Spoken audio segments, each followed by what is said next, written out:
While the keyboard is still a worker's primary source of data input, the advent of graphic user interfaces has meant the computer mouse is almost equally as important.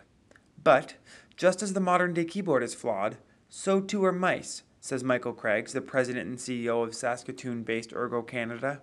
The problem with a traditional mouse is that essentially you're having a static grip force. I mean, you can see this mouse is not designed for my hand in any way, shape, or form. My hand dwarfs this mouse. And that's the case for most people. Secondly, you've got a sort of an anticipation of the click, which can sort of result in your finger going up like this. This is an awkward posture to maintain as well. You've got the vertical scrolling action, which is a very awkward scrolling action for most people. And just the general placement of the mouse, where the mouse is located and so forth. There's a lot of static tension that builds up. Even when people aren't actually using their mouse, when they're not actively targeting or using it for anything, they'll still be maintaining all that grip force unnecessarily. And that's the reason why an ergonomic mouse will help reduce the risk of those things from arising. One of the more popular ergonomic alternatives out there on the market today is called the Hippus mouse or handshoe mouse. And what it is, it's an ergonomically shaped three-dimensional contoured mouse that is designed to form-fit your hand.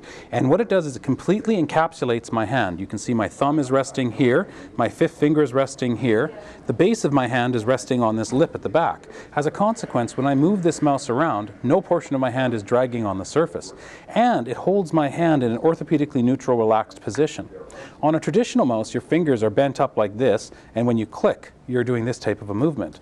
On this mouse, your fingers are relaxed and curled downward partially, so the clicking action is very minimal and there's no tendency to curl your fingers upward. So unlike most mice on the market, when your hand is on the mouse and you're not doing anything, it's just relaxed, which is the unique thing about this mouse. It actively prevents you from gripping the mouse. In fact, if you try and grip this mouse, your hand will slip right off of it. There's no way to actually grip it. Another common methodology is to take the traditional palm down positioning of a traditional mouse and rotate it 90 degrees, creating a vertical handshake mouse or handshake position. Anyone with tennis elbow is very familiar with the benefits of having a vertical posture as opposed to a palm down posture, as this relieves tension in the elbow.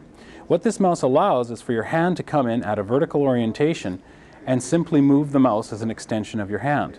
Unlike a traditional mouse, where when you move the mouse you tend to twist your wrist, here your hand is on the mouse and it moves as one complete movement. Another option that's recently on the market is the DXT fingertip mouse. And it is a vertical design. What makes this mouse different, it simply captures the movements of your fingertips and provides you with full control of the mouse. It uses the micro muscles that you're familiar with using for writing and translates this to very precise movements on the screen. Another issue is the reach for the mouse. An alternative, if the keyboard cannot be replaced, is to get a central pointing device, such as the Mouse Trapper Flexible. What this does is, as opposed to grabbing a mouse and moving it around, you simply put your finger on this surface, and this controls your cursor. You move the cursor up, you move the cursor down, you move it left, you move it right. To generate a click, you simply press down, and the whole surface is like a trampoline.